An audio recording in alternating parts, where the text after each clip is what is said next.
The engine of my truck roared as I pulled into the driveway, the weight of 30 years behind the wheel pressing on me like a second skin. I'd come home early before, but this time felt different. There was no text, no phone call to let Emily know I was on my way. I wanted to see my family as they truly were, not the polished version they put on when they knew I was coming. What I didn't expect was the blaring music from the house. One of the songs Emily used to love back when we were in our 20s. My boots hit the steps as I moved closer, catching glimpses of shadows through the curtains. When I opened the door, I found Emily standing in the living room, her back to me, wearing something I'd never expect on our anniversary. Her hair was done, her makeup flawless, but it wasn't for me. My brother Tyler stood across from her, holding a beer, grinning like he owned the place. "What's this?" I said, my voice slicing through the air like a blade. Both of them froze. Tyler looked at me like a kid caught with his hand in the cookie jar, and Emily turned slowly, her face tight with barely concealed annoyance. "You're early," she said, as though that were the issue. "I am? Clearly, that's a problem." My eyes darted between them, catching the way Emily subtly adjusted her tank top and the way Tyler avoided my gaze. "It's not what it looks like," Emily said, crossing her arms. The words stung, but it was the flicker of panic in her eyes that told me I'd walked in on something I wasn't supposed to see. I didn't respond, my mind racing. The years spent on the road, the nights away from home, and Tyler always stepping in to help. It suddenly all seemed too convenient, too well-timed. Something inside me cracked, but I swallowed it down. "Is that what you'd say to the boys if they walked in right now?" I asked quietly. Her eyes widened, and Tyler stepped forward, his hands up like I was about to swing at him. "Hey, let's not make this a thing, man," he said. "It's not." I snapped coldly, my voice final. Tyler stepped back. Emily looked at me, lips parting as if to speak, but no words came. In that silence, I felt the first real fracture of trust, a splintering I knew I couldn't ignore. And in that moment, I decided I wouldn't. The following morning, I couldn't shake the tension in my chest. Emily acted like nothing had happened, humming as she made breakfast, while Tyler was nowhere to be seen. The boys, Jason and Caleb, chattered away at the table, oblivious to the storm brewing in my mind. I sat there, picking at my food, replaying the scene from the night before. The way Emily had been dressed, Tyler's smirk, the way they froze when I walked in. I needed answers, but I wasn't going to tip my hand just yet. After breakfast, I went to the truck stop, hoping to clear my head. That's when I saw it again, the ad for the DNA test. This time, it didn't feel like a coincidence. It felt like a sign. By the end of the week, the test kits arrived. I told Emily I'd gotten them as part of a school project for Jason and Caleb, a way for them to learn about their ancestry. She raised an eyebrow but didn't argue. I swabbed their cheeks myself, my hands steady even though my heart felt like it might burst. The waiting nearly killed me. I stayed out late in the truck, claiming I was preparing for another haul, but really, I couldn't stand being in the same house as her. Every time I saw Emily, every time she smiled at me, it felt like a lie. The results came 2 weeks later. I opened the email while sitting in my truck, parked at the edge of a gas station lot. My eyes scanned the screen. Once, twice, 3 times, before I slammed my fist into the dashboard so hard that the glove compartment popped open. Not a match. Neither Jason nor Caleb shared my DNA. I sat there, my chest heaving as the betrayal hit me like a tidal wave. All those years of working myself to the bone for my family, missing moments with the boys, and to find out they weren't even mine. It was crushing. I drove home in a daze, gripping the steering wheel so tightly my knuckles turned white. When I pulled into the driveway, Tyler's car was there again, and my heart raced as I stepped inside. There he was, sitting at the kitchen table with Emily, laughing like everything was normal. "You've got some nerve," I said, my voice low but heavy with menace. Tyler's smile faltered when he saw the look on my face. Emily's expression shifted from confusion to irritation. "What are you talking about?" she snapped. I pulled out my phone and held up the DNA results for her to see. "Care to explain this?" Her eyes flicked to the screen, and for a split second, I saw it, a crack in her armor. But then she scoffed, rolling her eyes. "Are you serious right now? You're really going to bring this up in front of Tyler? Well, he's part of this, isn't he?" I turned to my brother, who looked like he wanted to disappear. "Go ahead, Tyler. Tell me the truth. How long have you been screwing my wife?" Emily gasped, but Tyler raised his hands defensively. "Oh man, that's not what's happening here. You're blowing this way out of proportion." "Blowing this out of proportion?" I barked out a bitter laugh. "Neither of my sons are mine. And you're telling me I'm overreacting? Emily stepped forward, her face flushed with anger. Don't you dare make this about Tyler. You were never here. I raised those boys on my own while you were out playing trucker hero. Maybe if you'd been around more, you wouldn't have to ask stupid questions like this. Her words hit me like a punch to the gut, but I wasn't backing down. Not this time. So it's true. Tyler's their father? Her silence spoke volumes. Tyler tried to say something, but I cut him off, my voice shaking with rage. Get out of my house. Both of you. Emily opened her mouth to argue, but I pointed to the door. Or I'll make you regret staying. They left, Emily dragging Tyler by the arm as their car pulled away.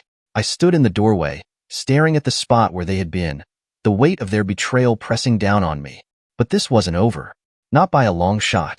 The silence in the house after they left was deafening. The boys were upstairs, oblivious to the chaos downstairs. I sat in the dim kitchen, the DNA results still open on my phone, the words searing into my brain. No match. My hands trembled as I poured myself a drink, but the whiskey didn't dull the sharp edge of betrayal cutting through me. I couldn't stop replaying everything. The years of absence, how Emily always seemed to have Tyler on speed dial whenever I wasn't around. I thought I was providing for my family, but now I knew Tyler had been filling the void I left behind. The next few days were a blur. Emily stayed with Tyler, taking the boys with her. She said it was for the best, claiming I was too angry to be around them. That part wasn't a lie. I was furious, so angry it felt like it could burn me alive. But it wasn't just about Emily or even Tyler. It was about everything I'd sacrificed, every moment I'd missed, only to find out it had all been for nothing. I needed clarity, so I went to my lawyer, Dan. He was the no-nonsense type, the kind who told you the truth even when you didn't want to hear it. I laid everything out for him. The DNA results, the years of lies, and the fact that Tyler was their biological father. Dan sighed, rubbing his temples. This isn't going to be easy, he said. Legally, you're still their father, but if Tyler pushes for parental rights, especially now that the DNA proves his paternity, the court might side with him. And Emily? I asked, my voice tight. She'll back him, Dan said flatly. She wants out, and Tyler gives her the easiest path. It felt like a knife twisting in my gut, but Dan wasn't finished. Listen, he said, leaning forward. We can fight this, but it's going to get ugly. And even if we win, you're looking at years of tension and a mess that could ruin you financially. You need to decide what's worth fighting for. That night, I sat in my truck, staring out at the dark highway stretching ahead of me. I'd spent my life solving problems with hard work and determination, but this wasn't a problem I could solve that way. This was personal. And that's when the idea hit me. A cold, calculated plan forming in the back of my mind. If the court wasn't going to deliver justice, I'd take matters into my own hands. But it couldn't be reckless. It had to be calculated, undeniable, and above all, untraceable. I began plotting, using every spare moment between hauls to gather the pieces I needed. I made calls, dug into Tyler's finances, and uncovered everything I could. What I found made my blood boil. Tyler and Emily had been planning this for years. Tyler had put his name on their bank accounts, secured a home for them, and even started pushing for full custody of the boys. On the day of the custody hearing, I walked into that courtroom with determination, my resolve as hard as steel. Tyler and Emily were sitting side by side, grinning like they were already victorious. The boys were under the care of a court-appointed advocate, unaware of the battle being fought over their future. When the judge ruled in Tyler's favor, granting him partial custody and the right to be listed as the boy's legal father, I didn't show any emotion. No outbursts, no argument. I simply nodded and walked out. They thought they'd won, but they had no idea that I'd already set the wheels of my revenge in motion. In the days that followed, I kept my head down. I knew that any sudden move or emotional outburst would give them ammunition to use against me. Let them think they had broken me. In truth, I was more focused than ever. Every piece of the puzzle was falling into place, and I just had to wait for the right moment. After the hearing, Tyler had the nerve to approach me in the parking lot, putting on his best concerned brother act, like we were still family. Look, man, he said, his voice dripping with false sweetness. I didn't mean for things to get this far, but the boys deserve stability. And Emily, well, she deserves someone who can be there for her. I clenched my fists, forcing myself to stay calm. His smug tone, the way he acted like I had handed him my family, it made my skin crawl. But I just nodded, my voice steady. You're right, I said. They deserve the best. His grin widened, clearly thinking he had me. The next few weeks were eerily quiet. Emily and Tyler moved into a new house, a lavish place on the outskirts of town. Far too grand for Tyler, whose lifestyle had been supported by my hard work for years. I began making routine visits to places Tyler frequented, the bar he liked, the mechanic shop where he had his car serviced. I wasn't looking for trouble. I was gathering intel, piecing together his habits. Tyler was predictable, lazy even. He stuck to the same routines, never straying from the patterns I had already learned. Meanwhile, I kept up appearances, just a man doing his job, rebuilding his life. But in the back of my mind, my plan was steadily taking shape. One night, after a long haul, I stopped at a diner on the outskirts of town. As I sipped my coffee, I overheard two guys at the counter talking about a logging truck that had plowed through a fence on private property. The owner had been blamed for the damage because the fence wasn't properly marked. That conversation sparked something in me. What if something similar could happen to Tyler? Something big enough to send a message, but not so reckless that it would point back to me? I refined my plan, making it airtight. The timing had to be perfect. Emily and Tyler were hosting a housewarming party, their new life on display for all to see. It was the perfect backdrop for what I was about to do. That night, I parked my truck a few miles down the road and waited. I had studied every detail of their property, the incline of the driveway, the weak spots in the landscaping, the positioning of the house near a wooded area. As the music and laughter spilled out of the house, I revved the engine. My heart raced. It wasn't just about revenge anymore. It was about reclaiming my life, my pride, everything they had stolen from me. Then I hit the gas. The truck surged forward, headlights cutting through the darkness. My hands gripped the wheel tightly, every muscle in my body focused. This wasn't just a man driving a truck. It was a storm, years of betrayal and pain building to this single moment. The closer I got to their house, the more I could feel it. The louder the music grew, the more the chatter of their guests became faintly audible, even over the rumbling engine. It was almost fitting. Emily and Tyler inside, basking in the illusion of their stolen happiness, completely unaware of what was coming. As I neared the driveway, I slowed down, just enough to time it perfectly. A large SUV was parked across the street, blocking any clear view from the house. The property was surrounded by trees, and the driveway curved gently uphill before opening to the front yard. Everything about this moment felt inevitable, like it had been building for years. I slammed on the gas. The truck roared as it tore through the wooden gate, tires ripping up gravel. Guests screamed as the truck sped toward the house, the massive front windows reflecting my headlights. Tyler appeared in the doorway, his face frozen in shock and terror. At the last second, I swerved, avoiding a direct hit on the house, and instead plowed through the landscaped front yard. The truck screeched to a halt, the bumper just inches from the porch steps. The impact shook the ground, knocking over a set of garden lights and sending sparks flying into the air. The sudden silence that followed was deafening. I stepped out of the truck, the crunch of my boots on the ruined gravel sounding too loud. Tyler stumbled backward, tripping over the threshold, as Emily appeared behind him, her face twisted with a mix of fury and fear. "What the hell is wrong with you?" she screamed, her voice breaking. Tyler tried to shield her, raising his hands. "You've lost your mind, man." "Maybe I have," I said, my voice calm, eerily controlled. I walked up to the truck, placing a hand on the hood as I stared at them. "But you took everything from me, so now we're even." Emily's face drained of color. "This isn't over, you psycho. We'll have you arrested," she yelled. I tilted my head, cutting her off. "For what? An accident?" I gestured to the truck.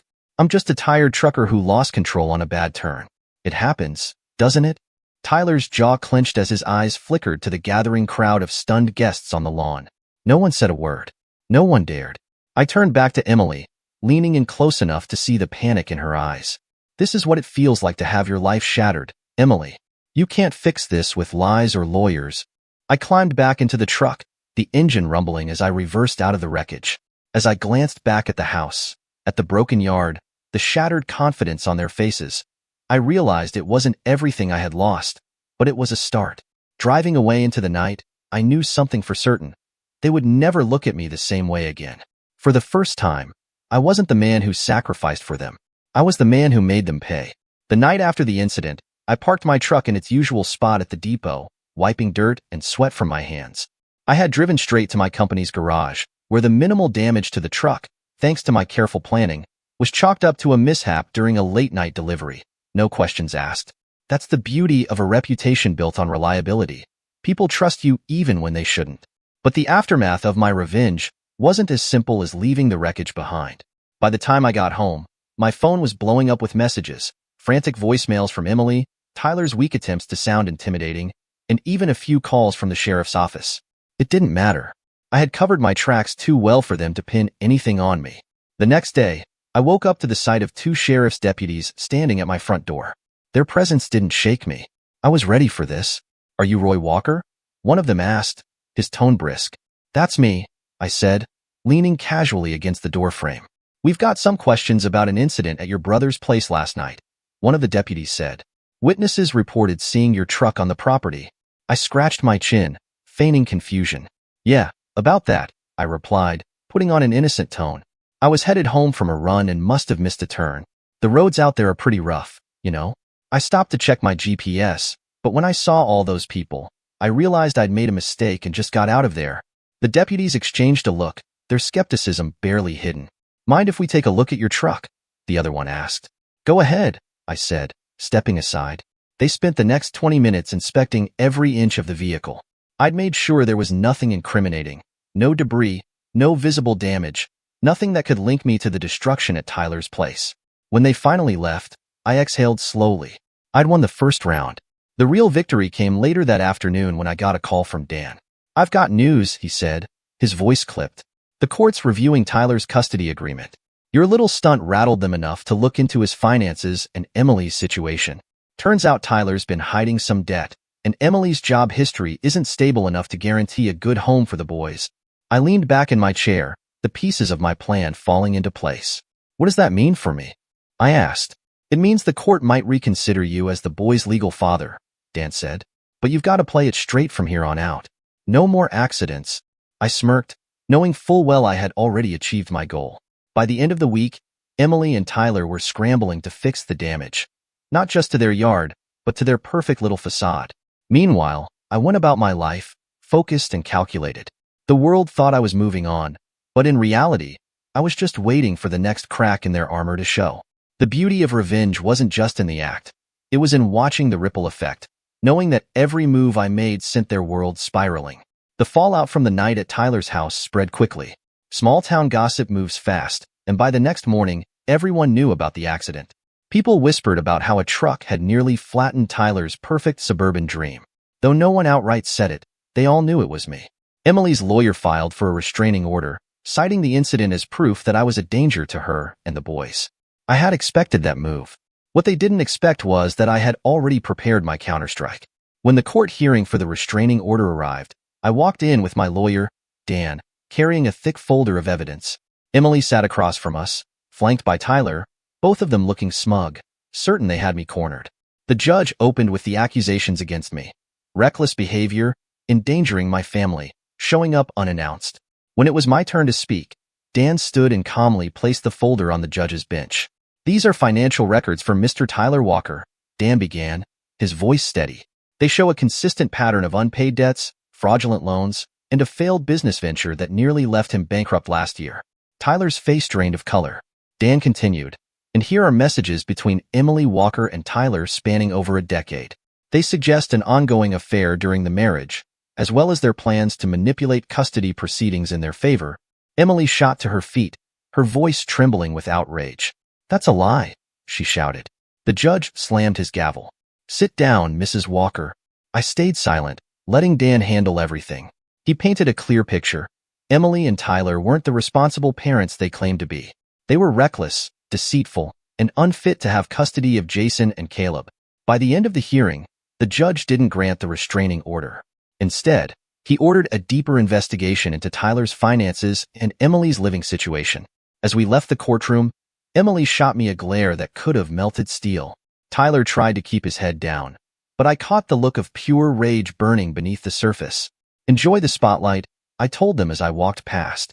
"It's not over yet." Even as I played the part of the calm, collected man reclaiming his dignity, my real plan was still in motion. Late one night, parked at a rest stop miles from town, I made a call to an old friend, a man who specialized in fixing problems the law couldn't touch. "I need information," I said, keeping my voice low. I needed airtight proof on Tyler Walker, something that would leave no room for doubt. Over the next few weeks, I gathered the pieces of the puzzle. Tyler had a gambling addiction, borrowing money from some dangerous individuals, and his debts were quickly catching up with him. More importantly, he had been using funds from Emily's accounts to cover his tracks, all without her knowledge. When the full picture came together, it wasn't just a scandal. It was a ticking time bomb. All I had to do was light the fuse, and I knew exactly when to strike. The custody review hearing was scheduled for 3 weeks later. By then, I would have everything I needed to make sure Emily and Tyler's perfect little world came crashing down. Until then, I kept driving, kept waiting, and kept the fire inside me burning. This was no longer just revenge, it was justice. As the custody review hearing approached, every day felt like the noose was tightening around Tyler and Emily, not me. The information I had gathered was a loaded gun, and I was about to aim it squarely at the heart of their lies. In the weeks following the courtroom drama, Tyler started to unravel. Word about his gambling debt spread, thanks to a few anonymous tips I made to the right people. Suddenly, the whispers around town shifted focus. They were no longer about me, but about Tyler's shady dealings.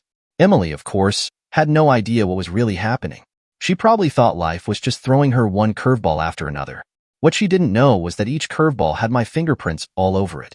I made sure to stay visible in town, keeping up appearances, smiling at neighbors, and even volunteering to coach Caleb's little league team when another dad dropped out.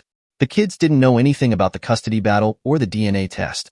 So to them, I was still their dad, and I planned to keep it that way. But Emily was on edge. She tried to confront me once outside a grocery store, her face flushed with anger. "You think you're so clever, don't you?" she hissed. I didn't take the bait. "I have no idea what you're talking about, Emily. Everything I've done has been for the boys." Her jaw tightened. "This isn't over. You don't win." "We'll see," I said, walking away. The night before the custody hearing, I received the final piece of the puzzle. My friend on the road had outdone himself. He handed me bank transfer records, loan agreements, and even an email thread where Tyler admitted to falsifying his income to secure a loan for the house he and Emily were living in. The documents were airtight, undeniable, and devastating. I walked into the hearing the next morning with quiet confidence. Tyler and Emily sat on the opposite side of the courtroom, their lawyer trying to look composed, but failing miserably. When it was my turn to present my case, I handed the judge a thick stack of evidence. "Your Honor," my lawyer began, "we have reason to believe that Mr. Tyler Walker and Mrs. Emily Walker are not only unfit to share custody, but have also actively endangered the children's financial and emotional well-being through deceit and mismanagement." The room fell silent as the judge flipped through the pages. The tension was palpable, and I could see Tyler squirming in his seat, sweat beading on his forehead. When the judge finally looked up, his expression was cold. "This is troubling, to say the least," he said. Tyler stammered. "That's not what it looks like. I can explain." The judge cut him off. "You'll have a chance to explain during the investigation. For now, I'm issuing a temporary restraining order against Mr. Walker, and custody of the children will remain with their legal father, Roy Walker, until further notice." Emily's gasp filled the room as Tyler buried his face in his hands, but I wasn't celebrating yet. I knew this wasn't over. As I left the courtroom, I could feel Emily's glare burning into my back. She wasn't going to give up easily, and neither was Tyler. That was fine. I still had one final move to make, the kind they'd never see coming. The days leading up to the custody review hearing passed with quiet intensity. Tyler and Emily retreated, licking their wounds, but I knew better than to think they were finished. They'd lost the latest battle, but the war wasn't over. Then, on a late Friday night, the call came in. An old friend from the trucking depot, who knew about my situation, passed on a chilling tip. Tyler and Emily were planning to use the boys as leverage in one last desperate attempt to destroy me. The details were vague, but it was clear they were desperate, and desperate people made dangerous moves. Sitting in the cab of my truck, I stared at the phone, my hands gripping the steering wheel so tightly my knuckles turned white. I wasn't going to let them win, not after everything. The pieces of my plan were already in place. I'd spent weeks preparing, making sure that what I was about to do would leave no trail back to me. This wasn't an impulse. It was the culmination of months of betrayal, calculation, and resolve. I made one last call to Dan, my lawyer, to confirm that the custody case was still in my favor and that there was no way they could legally regain control of the boys. Then, I pulled up a map of Tyler's property, marking every angle, every point of approach. By the time I arrived at their house, the night was quiet. Their lights were still on, and I could hear muffled laughter from inside.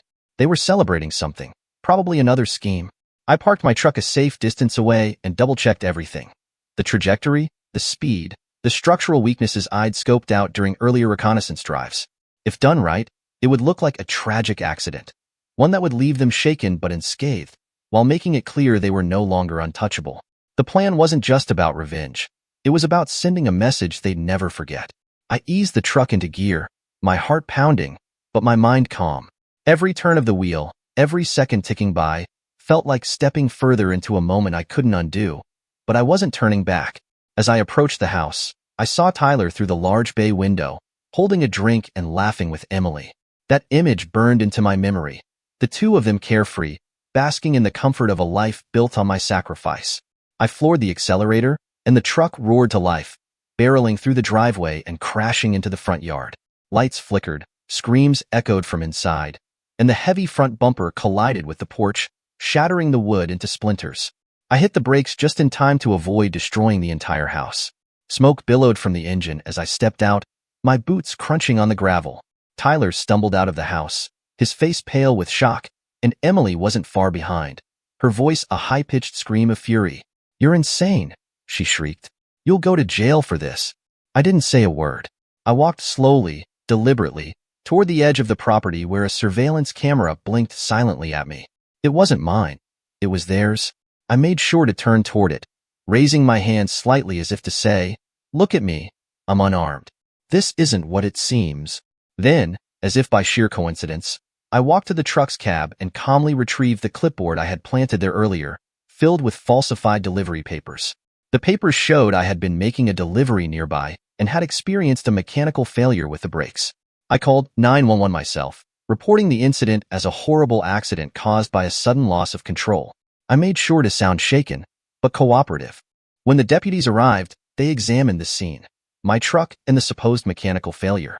The house was damaged, but no one was hurt.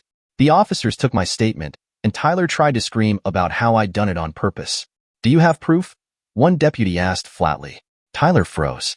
The damage was damning, but there was no evidence, none that could link it to deliberate intent. I'd made sure of that. As the deputies let me go with nothing more than a citation for property damage, I saw the look in Emily's eyes, rage, disbelief, and something else, fear. And for the first time, I felt free. But the final act wasn't over yet. The courtroom was silent as the judge delivered his final decision. Tyler and Emily sat across from me, their lawyer hunched over in defeat.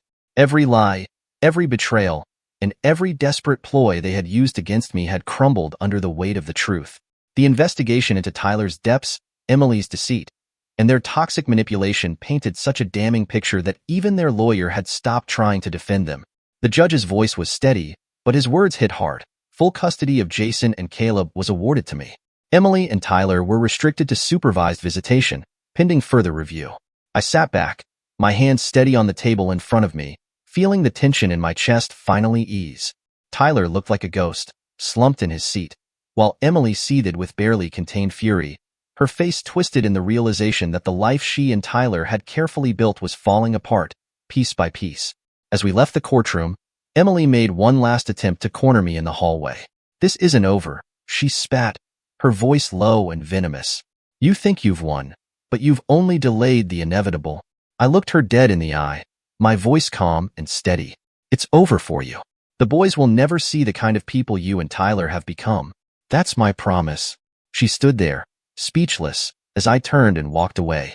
Jason and Caleb were waiting for me at the other end of the hallway, with my lawyer just outside. The air was crisp, the cool breeze a reminder that it was time for a fresh start. The boys were quiet on the drive home, but as we pulled into the driveway, Jason spoke up. "Dad," he said hesitantly, "are we going to be okay now?" I nodded, my grip on the steering wheel firm but gentle. "We're going to be better than okay, son. I promise." That night, after putting them to bed, I sat alone on the porch with a glass of whiskey, staring at the stars. The road that had brought me here had been brutal, filled with betrayal, loss, and anger. But in the end, I had reclaimed what mattered most. For men like me, who've given everything to their families, often at the cost of their own happiness, there's a lesson in all of this. The world won't always give you justice, not unless you fight for it with everything you've got. But there's a line you can't cross, even in revenge. I had towed that line, Came close to losing myself, but in the end, I found something far more important. My pride, my integrity, and the love of my sons. As the night stretched on, I realized the road ahead wouldn't be easy, but it was mine now, and for the first time in years, I was driving towards something worth fighting for. I took a long sip, the whiskey burning smooth, and whispered to the stars, "Here's to moving forward." Dear listeners, please share your thoughts in the comments section below, and don't forget to like, share, and subscribe.